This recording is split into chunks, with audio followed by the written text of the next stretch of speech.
주도 한 분이시요 믿음도 하나요 세례도 하나라고 하는 말씀입니다. 이 세상에는 많은 종교가 있습니다.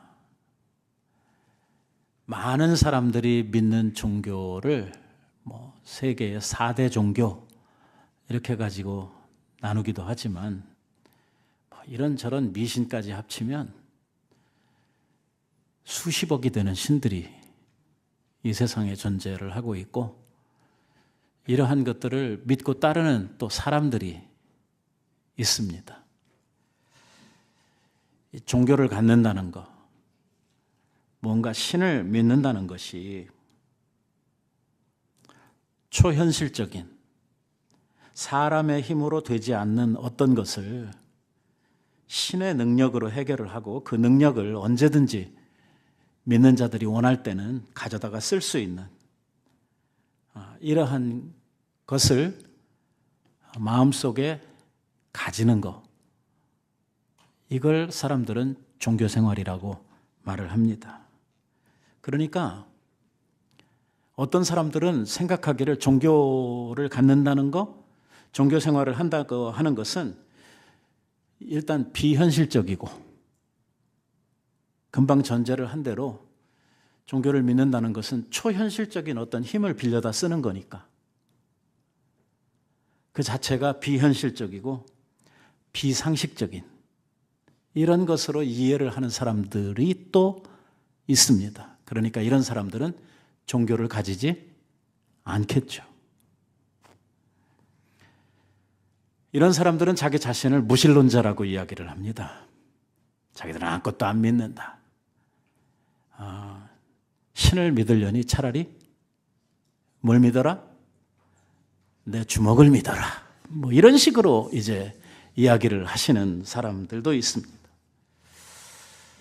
그러니까 이런 사람들의 눈에 보면은 어떤 종교 생활을 한다고 하는 것은 좀 광신자, 바보, 좀 심하면 정신병자 정도 수준으로 이렇게 이해를 하는 것입니다.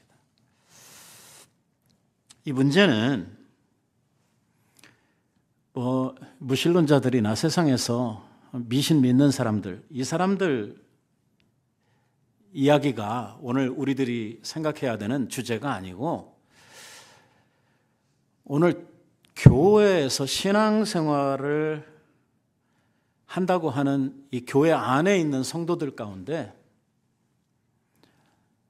우리의 신앙의 본질, 이 교회의 본질을 이해하지 못하는 성도들이 많습니다. 그러니까 우리가 가지고 있는 이 기독교 신앙을 세대 4대 종교의 하나로 이렇게 이해를 하고 있는, 그러니까 예수님도 세계의 4대 성자 중에 하나 정도로 이해를 하는 이러한 사람들이 교회 안에 상당수 존재하고 있다는 것이죠. 안 믿는 사람들 관심 없습니다. 교회 밖에 있는 사람들도 제 관심 바뀝니다. 문제는 교회 안에 있는 사람들 가운데 바른 신앙을 가지지 못하고 거의 미신적인 수준의 이 신앙생활을 하는 사람들이 교회 안에도 존재하고 있고 지금도, 그리고 우리가 믿는 것이 무엇인가 하는 것을 정확하게 이해하지 못하는 이러한 사람들이 오늘 교회 안에 상당수 존재를 하고 있다는 것이죠. 그러니까 오늘 제가 이야기하려고 하는 이러한 주제, 이러한 말씀이 중요합니까? 안 합니까? 매우 중요합니다. 왜냐하면 우리가 믿는 게 뭐냐? 도대체 우리가 교회 다니면서 신앙생활을 한다. 밖에 있는 사람들의 표현을 빌리자고 하면 우리 종교 생활을 한다, 교회 생활을 한다 할 때에 우리가 믿는 바 그 믿음의 본질이 뭐냐? 뭘 믿느냐? 하는 문제죠. 매우 중요한 일이죠. 도대체 신앙생활을 한다고 하고 교회를 다니는데 뭘 믿고 다니는 거냐 하는 이야기를 하려고 하는 것이니까 아주 상당히 중요한 이야기를 오늘 하려고 하는 것입니다. 성경 안에는 물론 초자연적인 역사나 하나님께서 역사하시는 이러한 아주 특별한 기적 같은 것이 있습니다. 뭐 귀신이 쫓겨난다든지, 병자가 치료된다든지, 심지어는 죽은 자가 살아나는 이러한 이야기들도 성경에 기록이 되고 있습니다. 그러니까 이 교회에 대해서 조금 잘못 이해를 하고 있는 사람들은 그런 역사, 그런 능력, 막 죽은 자가 살아나고 병자가 다 고침받고 귀신은 쫓겨가고 하는 이러한 것이 믿음의 주제인 것처럼, 교회에서 하는 일이 그것인 것처럼 이렇게 생각을 하시는 분들이 많습니다. 그러니까 교회 다니는 사람은 기도해가지고 병이 다 나아야 되고, 오늘 우리의 주변에 있는 우리를 어지럽게 하는 모든 어두움의 세력들은 우리들이 믿음으로 다 쫓겨내고, 그래서 나를 이롭게 하는, 내 마음을 평안하게 하는 이러한 것이 믿음의 본질인 것처럼 이해를 하시는 분들이 꽤 많습니다.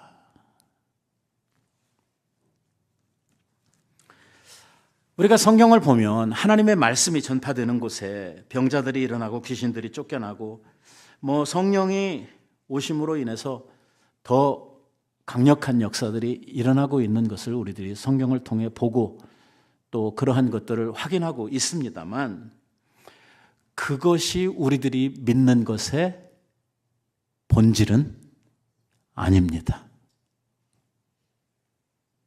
우리들이 그거 하려고 예수 믿는 거 아니라는 것입니다.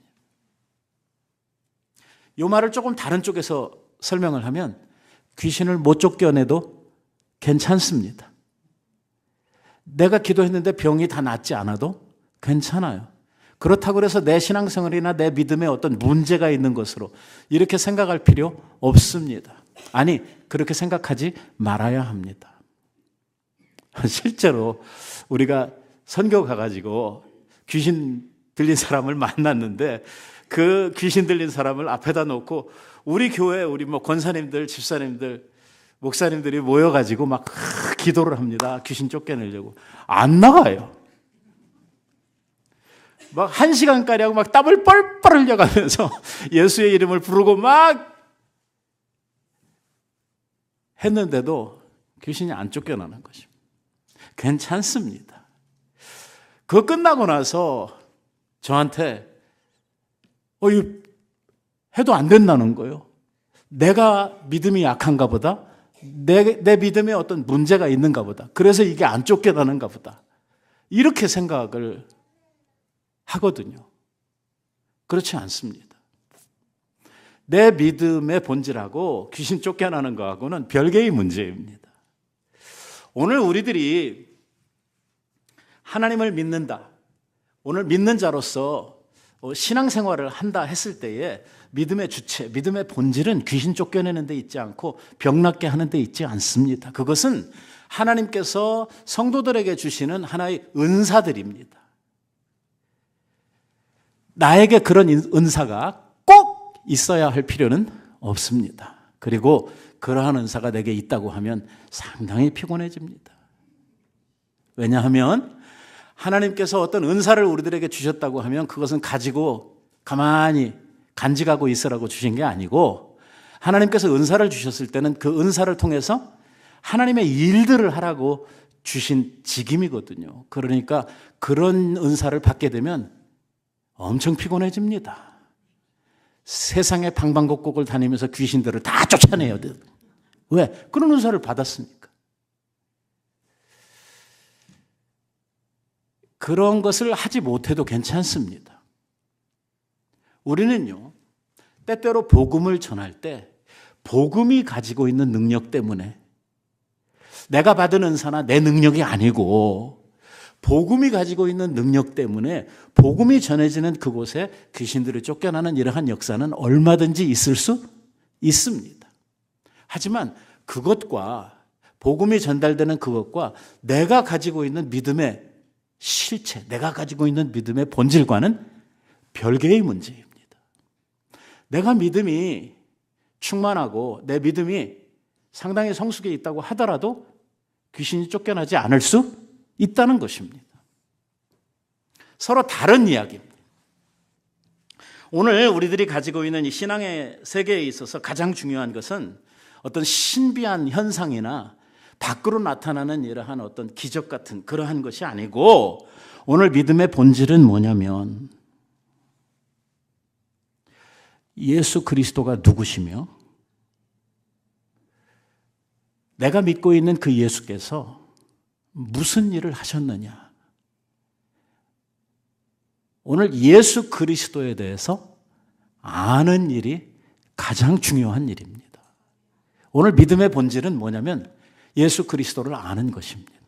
아는 것이 머리로 지식적으로 공부해서 아는 것이 아니고, 물론 우리들이 말씀을 통해서 깨닫고 공부도 하고 하지만 그것이 그냥 지식으로 공부한 데서 끝나는 것이 아니라 이것이 삶 속에 들어와 가지고 예수 그리스도를 안 그 지식이 내 삶 속에서 실천되고 그것이 행하여지고, 그것이 예수 그리스도를 아는 지식이 역사를 통해서 내 속에 뭐로 자리 잡아야 되냐면 믿음으로 자리를 잡아야 된다고 하는 것입니다.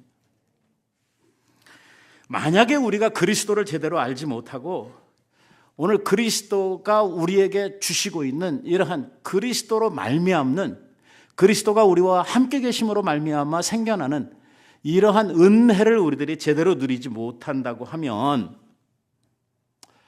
오늘 우리들이 믿고 있는 것은 거의 헛것이고, 우리가 보고 있는 성경 말씀은 하나의 도덕 교과서 정도에 지나지 않을 것입니다.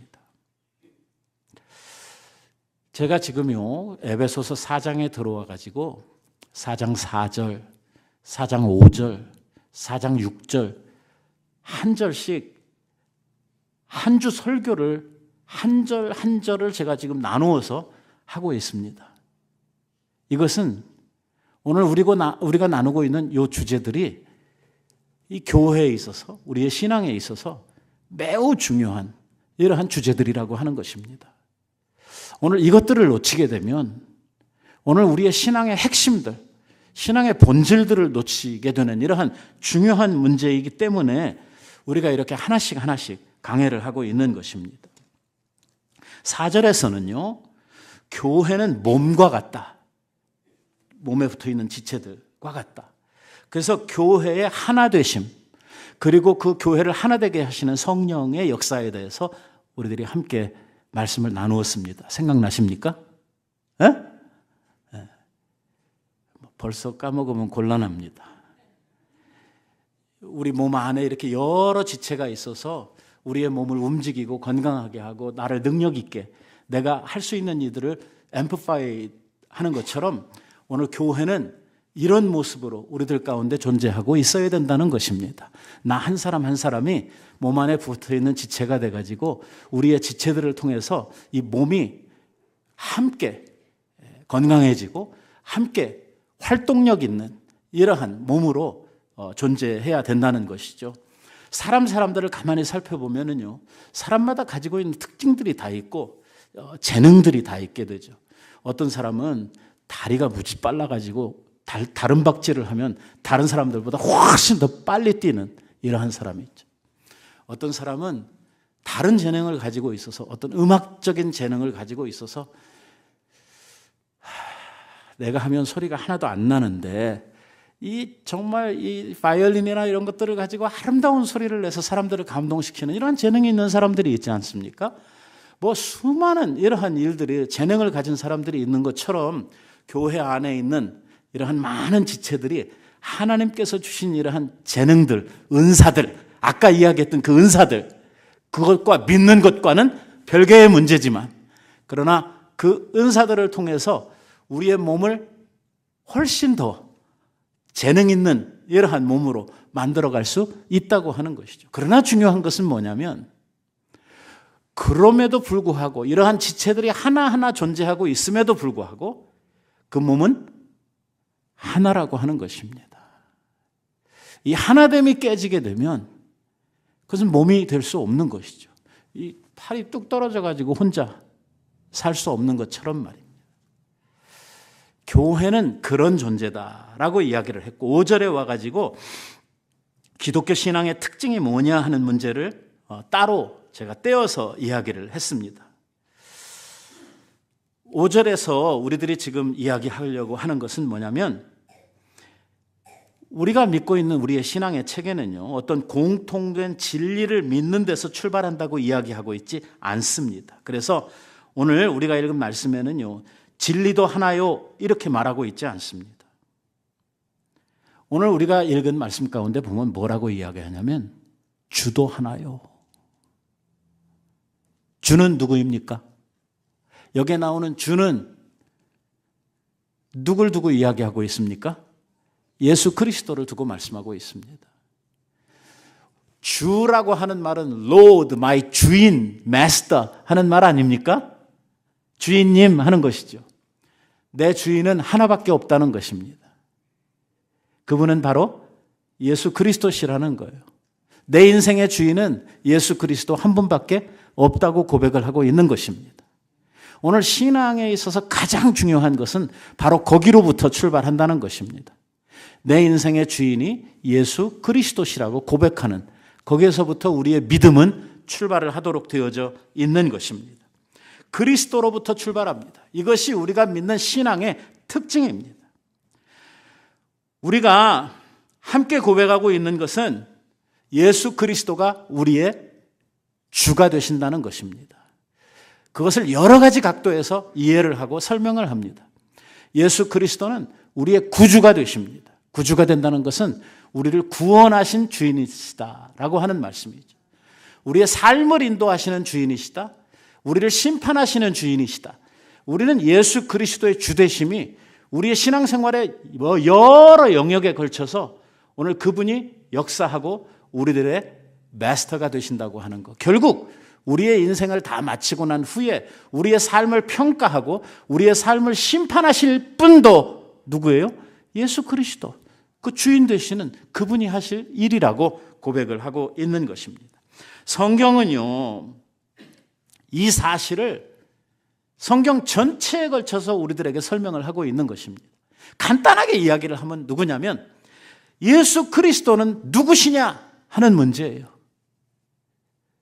예수 그리스도는 뭐 하는 사람이냐? 그분은 도대체 뭐냐? 도대체 예수 그리스도가 뭐길래 우리의 주인이 되시느냐? 그는 나와 어떤 연관을 가지느냐? 하는 이 문제가 우리의 신앙의 본질에 대한 문제, 가장 중요한 문제라는 거예요.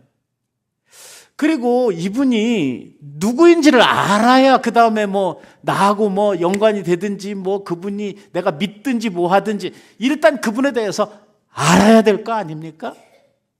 알지 못하고는 그분과 어떤 관계에도 나아갈 수 없으니까요. 그래서 예수 그리스도가 누구시고 그분이 어떤 일을 하셨고 나와 어떤 관계가 있느냐, 그리스도를 중심으로 해서 나와 가지는 모든 이러한 관계들, 질문들, 이러한 것들이 우리의 신앙의 주체가 된다는 것입니다.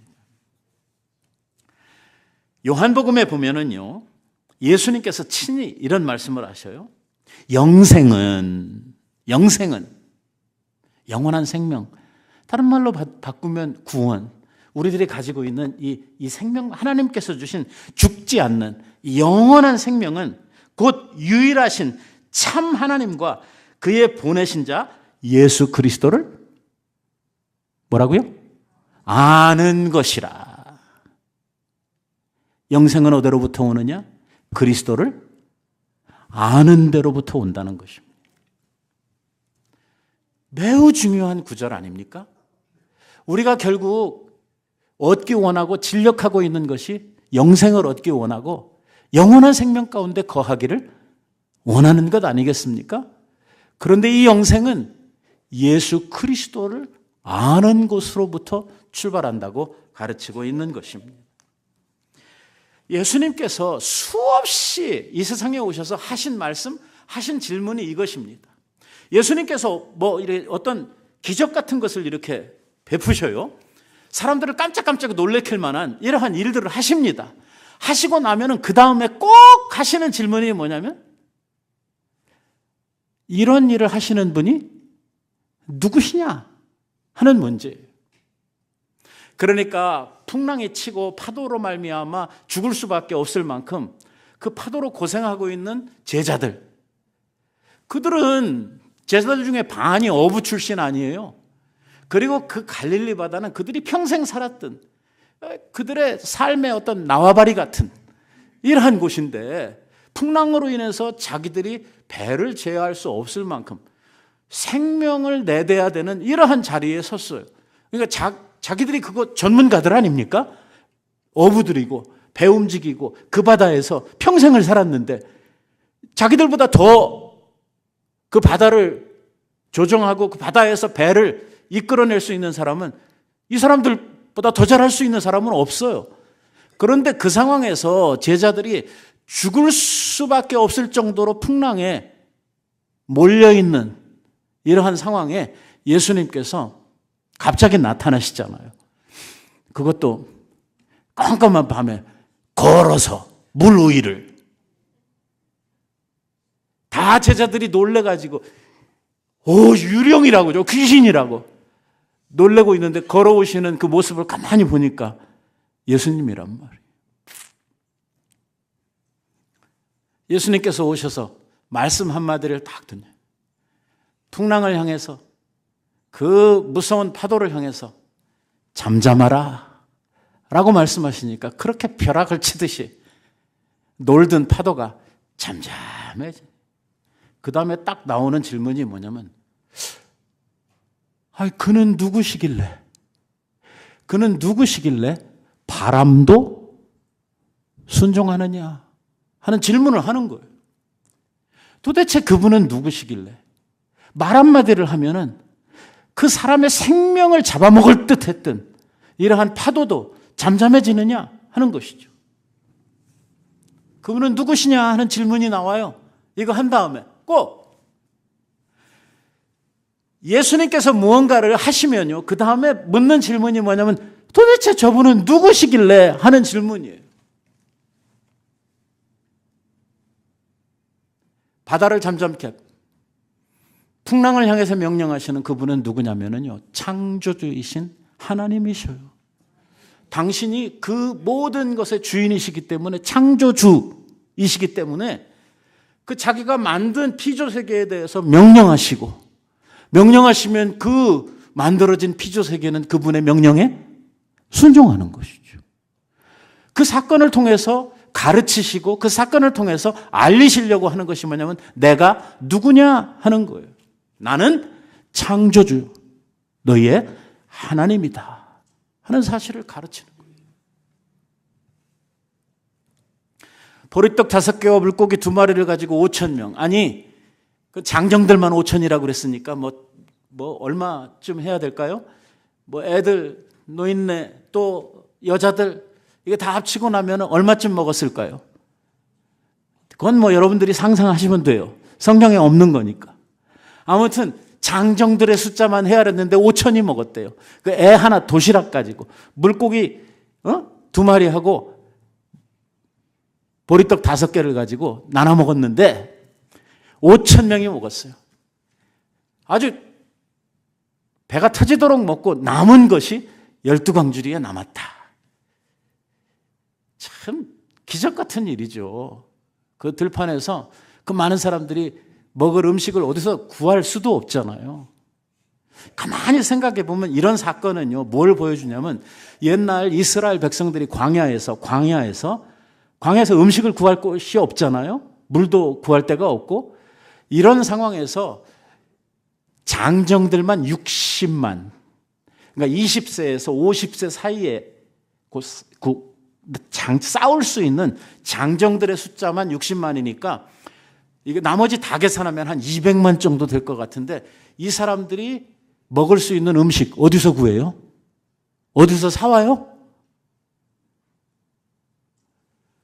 광야에서. 어떻게 먹이셨어요?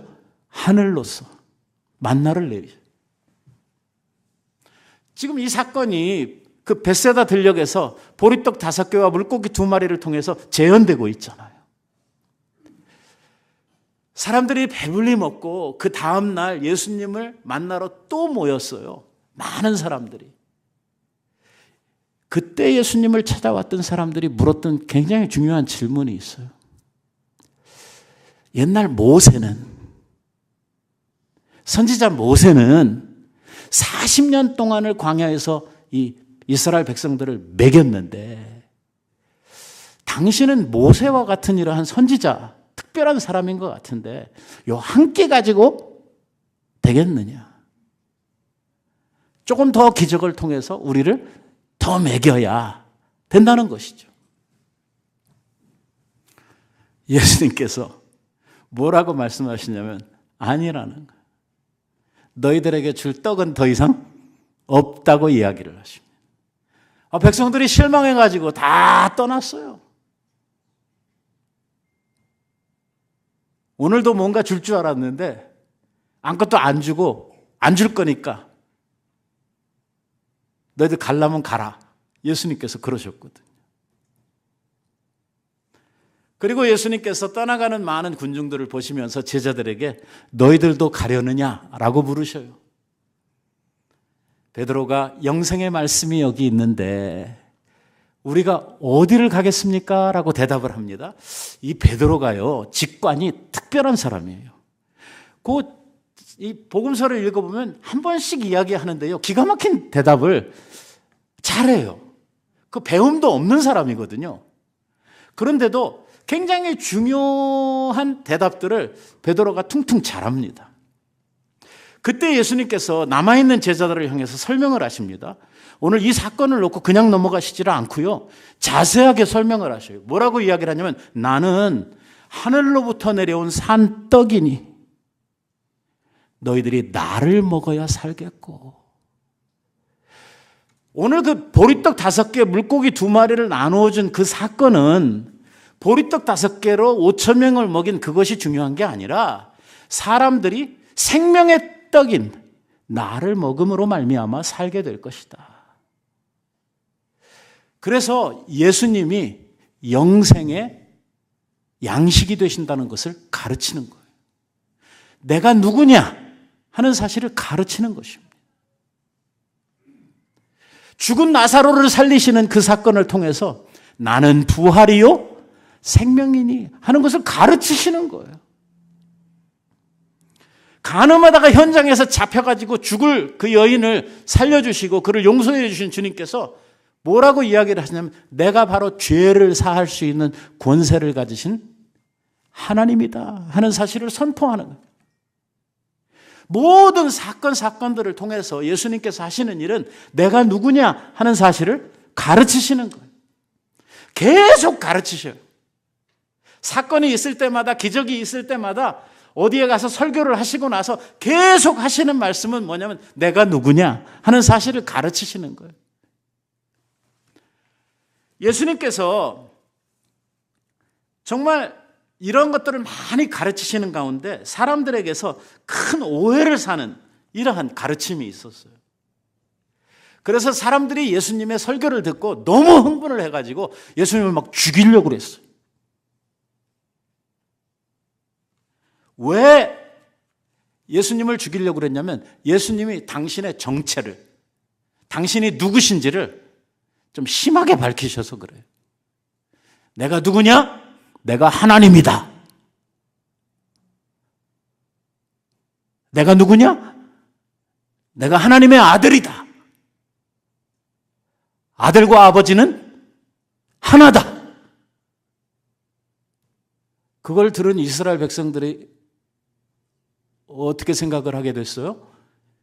저런 미친놈이 저건 하나님을 모독하는, 저건 신성 모독에 해당하는 이러한 잘못이다. 저건 죽여야 된다. 그래서 백성들이 예수님을 죽이려고 이 의분에 차가지고 막 이 분기가 막 확 올라와서 예수님을 잡아 죽이려고 했거든요.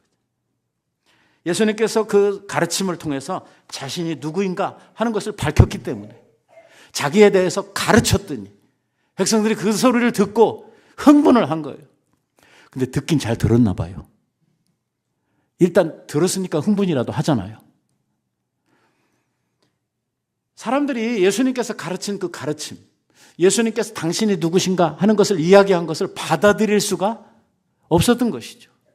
저건 말도 안 돼 라고 생각을 한 것입니다. 왜냐하면 많은 사람들이 예수님을 제대로 알지를 못했다는 거거든요. 예수님에 대한 바른 인식, 예수님에 대한 바른 신앙이 없다 보니까 예수님이 당신이 하나님이라고 그러니까 저런 미친놈 하면서 예수님을 잡아 죽이려고 그랬어요. 예수님이 하나님이십니까? 예, 예수님이 하나님이십니다. 우리들에게는 아무 문제 없는데 당시에 그 백성들은 예수님을 제대로 몰랐기 때문에 예수님을 죽이려고 하는 이러한 오류를 범했다는 것입니다.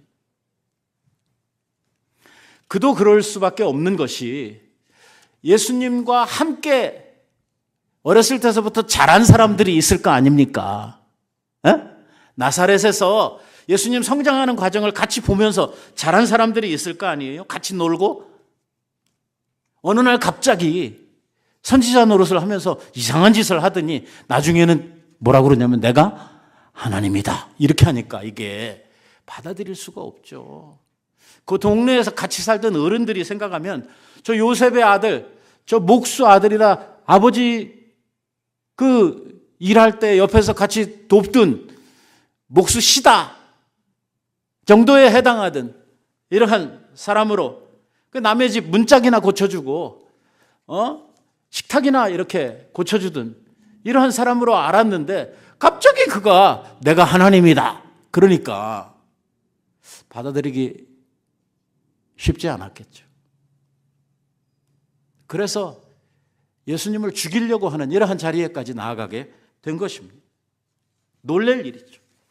그러나 예수님께서는요, 이런 거에 마다하지 아니하시고 계속해서 자기를 가르치시는 거예요. 내가 누구냐 하는 것을 계속 가르치십니다. 이거를 예수님 공생애 가운데 3년 동안 계속해서 이 사실을 반복적으로 가르치시고 나서 예수님 이제 십자가를 코앞에 두시고 제자들에게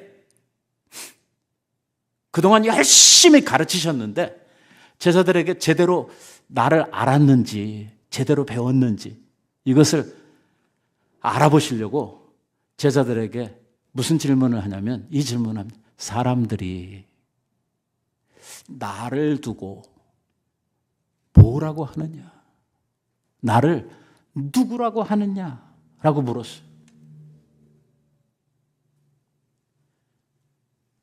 그러니까 제자들이 대답을 하기를 뭐 선지자 중에 하나로 생각한 세례 요한 같은 사람 뭐 이렇게 이해를 하고 있습니다. 답이 맞았어요? 틀렸어요? 틀렸어요. 예수님께서 가르친 거하고는 완전히 딴 대답이 나와버렸어요. 그렇게 많이 가르치셨는데 그렇게 많이 보여줬는데 당신이 바로 생명의 주인이시고 당신이 심판주이시고 당신이 구세주이시고 당신이 이 속죄하시는 이러한 하나님이시라고 하는 거를 그렇게 많은 케이스마다 이렇게 해서 다 보여주시고 3년 동안 보여주시고 그 다음에 물었는데 대답은 엉뚱한 게 나왔어요. 그러니까 예수님이 재차 물으셔요. 그러면 너희들은 사람들은 나를 그렇게 생각한다고 치고 너희들은 나를 누구라고 하느냐? 내가 도대체 뭐 하는 사람이냐? 내가 누구냐? 라고 질문. 그때 베드로가 이야기를 하잖아요. 주는 그리스도시요. 주는 그리스도시요. 살아계신 하나님의 아들이십니다. 아이고, 예수님께서 너무 좋아하셨어요. 베드로를 엄청 칭찬하잖아요. 바요나 시몬아 내가 정말 복이 있다. 야, 이런 것을 알게 하신 건 세상에 어떤 무엇으로도 되지 아니하고 하나님께서 이러한 지혜를 내게 주셨구나. 너 정말 복되다. 네가 한 이 고백 위에 내가 내 교회를 세우겠다. 지금 우리가 그 고백 위에서 예수 그리스도가 누구시냐 하는 그 고백 위에 뭐가 서 있어요? 교회가 서 있어요. 지금 교회 본질이 바로 여기에 있어요. 교회는 구제단체도 아니고 교회는 친목단체도 아니에요.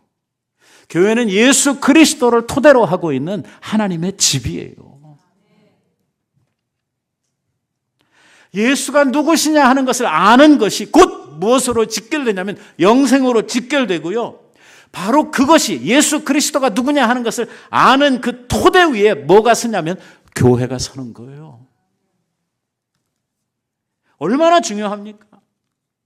그래서 예수님이 공생애에서 행하셨던 이러한 모든 일들이 예수님을 이해하고 예수님을 아는 데 도움이 된단 말이에요. 예수님께서 특별히 세 제자를 뽑으셔가지고 높은 산에 데리고 가시잖아요. 밤에. 그 밤에 예수님이 세 제자들 앞에서 몸이 변화되시고 예수님이 엘리야와 모세와 함께 예수님의 죽으심에 대해서 상의하는 장면이 나와요. 너무 황홀하고 너무 그 신비한 이것을 보고 베드로가 감동을 해서 말하기를 우리 그냥 여기서 집 짓고 영원히 삽시다. 자기 집 짓겠다는 말은 안 하고 거기 계시는 자기 믿음의 선조들을 위해서 집을 세 채를 짓고 우리는 그냥 옆에서 구경이라도 하면서 살겠습니다. 너무 멋있었거든. 이 광경, 이 놀라운 사건의 핵심이 뭐냐면요. 이 변화되고 그 믿음의 선조들이 내려와 가지고 예수님과 대화하는 장면 가운데 하늘로서 음성이 나는데요. 하늘로서 뭐라고 음성이 나냐면 이는 내 사랑하는 아들이요 내 기뻐하는 자다. 하늘로서 하나님의 아들이라고 선포를 하는 거예요. 하늘이. 이걸 직접 봤단 말이에요. 예수 그리스도는 누구시냐? 하나님의 아들. 독생하신 아들. 우리의 영생을 위해서 보내심을 받은 하나님의 아들. 이 땅에 오시기 전부터 하나님의 아들이셨고 영원토록 하나님의 아들이시지만 오늘 우리를 위하여 이 세상에 보내심을 받고 우리를 위하여 십자가의 생명을 내어놓으신 영원하신 하나님의 아들이시다. 예수 그리스도를 아는 이 지식 위에 오늘 이 교회가 이 건물이 아니고 바로 그 그리스도를 아는 지식 위에 예수 그리스도로 말미암아 우리의 믿음도 우리의 교회도 세워진다는 것입니다. 다 연결되잖아요. 내 기뻐하는 아들, 너희를 위하여 보내신 이 아들. 그러니까 우리가 맨날 외우는 우리가 너무나 잘 아는 하나님의 말씀 요한복음 3장 16절 다 같이요. 시작. 하나님이 세상을 이처럼 사랑하사 독생자를 주셨으니 이는 저를 믿는 자마다 멸망치 않고 영생, 여기에 영생이 또 나오네요. 누구를 믿는 거예요? 예수 그리스도를 믿는 거예요. 영생은 그리스도를 믿는 거예요. 영생은 그리스도를 아는 데로부터 출발하고 그분을 알고 그분을 믿는 데서 우리의 영생이 완성된다는 거예요. 오늘 예수 그리스도께서 이 땅에 오신 것은 우연한 사건이 아니라 하나님께서 우리들을 위하여 내어주신 하나님의 아주 특별하신 선물이라고 하는 사실을 강조를 하고 있죠. 예수 그리스도의 죽음은 그냥 단순한 어떤 한 청년의 죽음이 아니라 하나님의 사랑을 완성하고 우리를 향하신 하나님의 그 영원한 재판의 형벌의 대가를 치르기 위해서 오신 바로 하나님의 아들의 대속을 위한 죽음이셨다고 가르치고 있는 것입니다. 하나님의 법을 성취하는 것이고 하나님께서 온 인류에게 심판하셔야 될 죄의 값을 지불하시는 이러한 죽음이시죠. 이거 아는 것이 중요하단 말이에요. 그냥 아는 데서 끝나는 것이 아니라 이것을 마음에 받아들이고 믿는 것이 중요하단 말이에요. 아, 하늘의 아들, 아버지의 아들께서 우리의 죄를 담당하시기 위해서 이 세상에 오셨구나. 그리고 그분이 십자가에 죽으심으로 말미암아 내 죄값이 깨끗하게 지불되었구나. 그리스도 안에서 내가 죄의 모든 사함을 받았구나 하는 사실을 알고 그것을 믿는 것이죠. 우리가 한 믿음을 가졌다고 하는 것은 바로 그러한 의미입니다. 그리스도를 아는 그 믿음, 그리스도 안에 이미 주어진 그 모든 사건을 통한 그리스도의 그리스도 되심을 우리들이 확인하고 믿는 것, 그것이 바로 한 믿음 안에 거한다고 하는 것입니다. 여러분, 십자가의 죽음이 우리들에게 주는 의미가 무엇입니까? 우리는 십자가 앞에 서면 두 가지 사실을 먼저 확인을 하게 됩니다. 하나는 하나님의 사랑입니다. 저 십자가는 하나님이 우리들을 위해서 주신 최고의 선물입니다. 오늘 저 십자가의 대속의 죽음이 없으면 교회도 없고 오늘 영생을 받을 자도 없습니다. 오늘 저 십자가로 말미암아 예수 그리스도의 저 십자가의 죽으심으로 말미암아 오늘 우리의 모든 영생을 비롯한 하나님의 귀한 선물들이 다 우리들에게 오게 됐습니다. 그래서 우리는 십자가를 바라보면 하나님의 사랑이 보입니다. 성경에도 뭐라고 이야기를 하시냐면 예수 그리스도를 우리에게 내어주심으로 말미암아 너희를 향한 나의 사랑을 확증하셨다라고 이야기를 하고 있습니다. 십자가를 보면 하나님의 사랑이 보입니다. 그러나 저 십자가에서 죄인된 십자가 앞에 서 있는 나를 바라보면 뭐가 보이냐면 내가 죄인이라고 하는 사실이 보입니다. 예수님 왜 죽으셨습니까? 왜 예수님이 저 무서운 십자가의 형벌을 받으실 수밖에 없었습니까? 그것은 바로 죄인된 우리들 때문입니다. 그래서 저 십자가를 통해서 우리들을 바라보면 우리가 죄인이라고 하는 것을 알게 되는 것이죠. 나보고 죄인이라고 하면 굉장히 기분 나쁘죠. 조금 내가 죄를 지었을지라도 죄인이라고 하면 기분 나쁩니다. 그렇잖아요. 누구든지 나의 잘못을 이렇게 지적하거나 나에 대해서 좀 안 좋은 말을 하면 기분 좋습니까? 안 좋습니까? 안 좋죠. 뭐 일단 그걸 내가 했든 안 했든 그건 두 번째 치고 나에 대해서 일단 정죄하고 말하고 하면은 판단하고 하면 일단 기분 나쁩니다. 그래서 사람들은요 판단받는 거 싫어합니다. 근데 사실 뜯어놓고 보면 우리가 그것보다 훨씬 더 큰 비판을 받아야 될 죄인들입니다. 사실 사람들이 몰라서 그렇지. 내 그냥 있는 거 다 까놓으면 어떻게 됩니까? 야, 그 비난을 우리가 다 감당할 길이 없습니다. 창피해서도 사람들 앞에 설 수 없을 정도입니다. 죄인들이죠. 하나님께서 이러한 죄인들을 십자가의 은혜로 받아주시고 오늘 우리들을 하나님의 자녀로 삼아주셨다는 것입니다. 얼마나 놀랍습니까? 얼마나 귀합니까? 우리들을 사랑하셔서 독생하신 아들을 우리를 위해 주셨다는 것입니다. 우리가 저 십자가를 바라보면 바로 저 십자가를 통해서 십자가에 죽으신 예수 그리스도를 통해서 오늘 우리들이 하나님 앞에 죄사함 받고 의로운 자가 된다고 하는 것을 확인하게 되는 것입니다. 만약에 저 십자가가 없었으면 우리가 아직도 죄인된 자리에서 변화될 것이 없었겠지만 저 십자가를 통해서 하나님이 우리 속에 있는 모든 죄를 다 깨끗하게 도말해 주셨다는 것입니다. 놀라운 것은 우리가 지은 죄만 사함을 받은 것이 아니라 앞으로 지을 죄도 사함받았다는 것입니다. 오늘 제가 여러분들에게 정말 큰 선물을 하나 드리려고 하는데 많은 그리스도인들이 신앙생활을 하면서 무거운 짐을 지고 가는 것 중에 하나가 뭐냐면 내가 뭐 잘못 하잖아요, 여러분. 안 하는 거 아니죠? 하죠? 그러니까 이게 내가 천국을 갈 수 있을지 없을지 어떨 때는 갈 수 있을 것 같았다가 어떨 때는 갈 수 없을 것 같았다가 막 이 죄에 대한 무거운 이러한 그 짐들 때문에 항상 불안하고 항상 두려워하고 그런 마음이 든단 말이에요. 근데 우리는 십자가를 통해서 확인하고 믿는 것이 뭐냐면 우리의 지은 죄뿐만이 아니라 앞으로 지을 모든 죄까지 우리의 죄에 관한 한 모든 죄를 예수 그리스도께서 담당하시고 해결하셨다는 것입니다. 믿습니까? 정말요?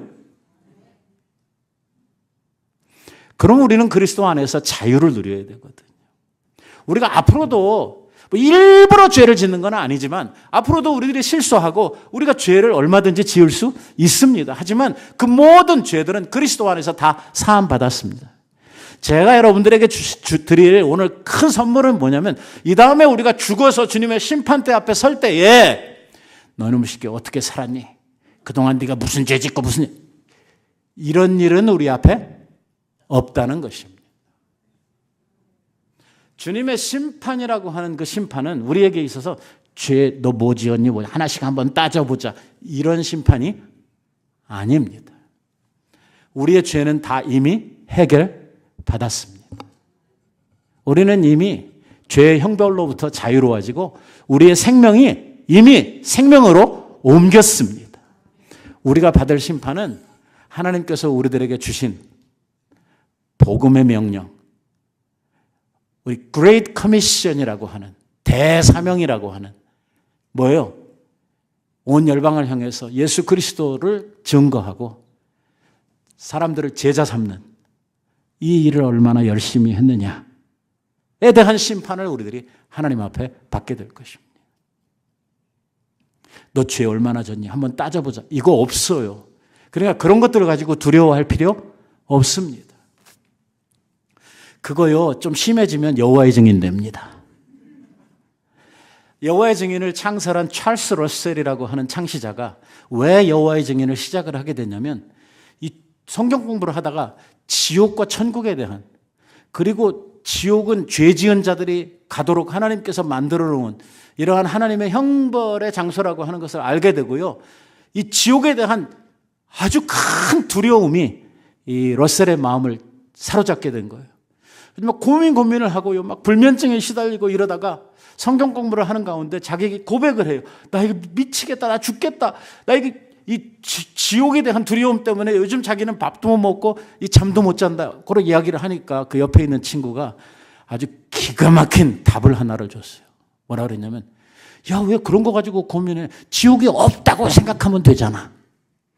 뭐예요? 지옥이 없다고 생각하면 되잖아. 그래서 여호와의 증인에는요 지옥이 없어요.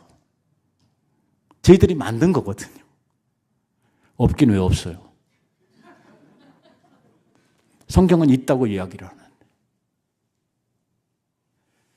이렇게 죄책으로 말미암아 두려움을 가지고 항상 예수 믿으면서도 죄 지은 것 때문에 막 맨날 이렇게 두려워하고 불안해하고 두렵고 하는 이러한 마음을 가지고 사는 것, 이게 뭐냐면 그리스도를 제대로 알지 못했다는 거예요. 하나님이 우리들에게 주시려고 하는 마음은 두려워하는 마음이 아니라고 말합니다. 하나님이 우리들에게 주시려고 하는 마음은 평안의 마음입니다. 그리스도의 속죄를 통해서 우리들에게 주어지신 자유로운 이 마음을 우리들이 가지기를 바라는 것이죠. 그래서 우리의 믿음은요, 그리스도를 아는 데로부터 출발을 하고 그리스도를 믿는 것으로 완성이 되도록 되어져 있다는 것입니다. 예수 그리스도의 보혈의 능력을 믿는 자들에게 하나님께서 칭의의 은혜를 허락해 주시고 그 칭의로 말미암아 의의 옷을 덧입혀 주심으로 말미암아 오늘 하나님 앞에 자유롭게 나아갈 수 있는 이러한 하나님의 자녀로 우리들을 받아주시고 있다는 거예요. 그래서 오늘 우리들이 이 아침에 이 자리에 이렇게 나와 있는 것입니다. 믿습니까? 우리가 세상 사람들하고 다 비슷해 보이지만 우리는 세상 사람들과 완전히 구별되는 이 땅에 살아가고 있는 하나님의 아들과 딸들입니다. 우리는 하늘에 속한 자들입니다. 우리의 시민권은 저 하늘에 있다고 이야기를 합니다. 우리는 복수국적자들입니다. 그래서 이 땅의 생명이 끝나고 나면 영원한 생명, 우리의 영원한 나라로 가게 되는 것입니다. 오늘 우리는 그리스도로 말미암아 사는 자들이고 그리스도께 속한 자들이고 그래서 예수 그리스도를 우리는 내 주인이라 My Lord, 주님이라고 부르고 있는 것입니다. 우리가 믿는다는 것, 그것은 무엇을 믿는 거냐면 예수 그리스도를 믿는 것입니다. 교회는 바로 그리스도를 향한 믿음 위에 터전 위에 서 있는 것입니다. 그리스도를 믿을 때에 거기로부터 영생이 오고 거기로부터 평안과 자유가 오고 거기에 죄사함이 있고 거기에 영원한 나라의 약속이 있습니다. 요새 말로 대박 터지는 것이죠. 그리스도를 통해서 우리는 온갖 은혜와 사랑을 누리게 되는 것입니다. 오늘도 하나님께서 그러한 은혜, 그러한 자유, 그러한 사랑 속에 우리를 부르셨다고 하는 사실을 우리들이 확인하고 하나님 앞에 감사함으로 나아가면 되고, 오늘 하나님을 내 아버지라 이렇게 부르며 우리들이 자랑스러운 이러한 자녀들로서 우리들이 담대하게 하루하루를 살아가면 되겠습니다. 우리 모두가 참된 믿음을 가진 하나님의 자녀들로서 오늘도 주님 주신 그 자유와 평안을 마음껏 누리면서 사시는 여러분들 되시기를 우리 예수님의 이름으로 축원드립니다. 기도하십시오.